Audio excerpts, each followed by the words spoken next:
আসসালামু আলাইকুম। সহকারী উপজেলা শিক্ষা অফিসারের যে পরীক্ষাতে দুর্নীতি প্রমাণ পেয়েছিল সেটা নাকি রিটে বলা হয়েছে যে কেন পরীক্ষা বাতিল হবে না, অর্থাৎ যারা রিট করেছে তারা সাকসেস হয়েছে।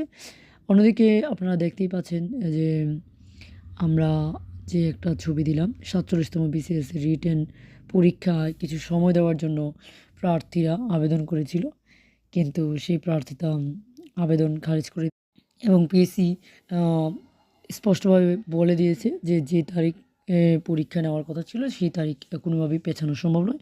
অন্যদিকে এখানে আমি একটা গল্প দিয়েছি যে, জামাই শ্বশুরবাড়িতে গেলে আসলে জামাইরও কিন্তু শ্বশুরবাড়িতে কিছু দায়িত্ব আছে, সেগুলো পালন করার।